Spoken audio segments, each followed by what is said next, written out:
কিন্তু দুর্ভাগ্য আজকে এখানে যারা উপস্থিত হয়েছেন মুর্শিদাবাদ, মালদা, দিনাজপুর রাজ্যের বিভিন্ন জায়গা থেকে এসেছেন, যাদের অনেকের বাড়ির লেবার ছেলেরা মাইগ্রেন্ট লেবার হয়ে ভিন্ন রাজ্যে কাজ করছেন। আপনাদেরকে জানানো হয়নি inter state migrant labour act 1979টা কি, ওখানে প্রত্যেকটা যে মাইগ্রেন্ট লেবার আছে তার অধিকার সুরক্ষিত আছে।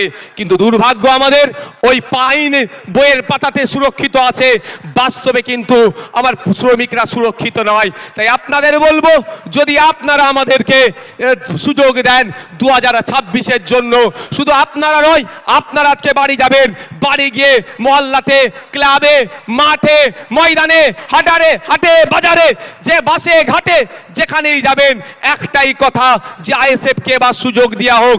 আইএসএফ এই চোর ডাকাত গুন্ডা মস্তানগুলোকে সরিয়ে দিয়ে সুষ্ঠু সমাজ ব্যবস্থা নিয়ে আসবে। যে এই সমাজ ব্যবস্থায় সরকারি কর্মচারীরা তার হকের দিয়ে পাবে কেন্দ্রীয় সমাহারে, যে সমাজ ব্যবস্থায় শূন্য পদগুলো পূরণ হবে, বেকারত্ব দূরে সরানো হবে, যেই সমাজ ব্যবস্থায় আনিসের বিচার হবে, তামান্নার বিচার হবে, তিলোত্তমার বিচার হবে, যে সমাজ ব্যবস্থায় নারীরা তার অধিকার পাবে, যে সমাজ ব্যবস্থায় কৃষক তার উৎপাদিত ফসলের দাম পাবে, যে সমাজ ব্যবস্থায় আমি আপনি মেহনত করছি, আমার আপনার শ্রমের মূল্যায়ন হচ্ছে না, এই শ্রমের মূল্যায়ন হবে, মিনিমাম ওয়েজেসটা আমরা বাড়াবার ব্যবস্থা করব। যে এই সমাজ ব্যবস্থায় নারীদের হাতে শুধু 1000-1200 টাকা তুলে দিও নাই, নারীদেরকে ক্ষমতায়ন করতে গেলে আমরা মনে করি কম করে 5000 টাকার ব্যবস্থা করতে হবে। সেই সমাজ ব্যবস্থা আমরা নিয়ে আসব। তবে হ্যাঁ, 5000 টাকা দেওয়ার সাথে সাথে রাজ্য কিছু কাজ বুঝে নেবে।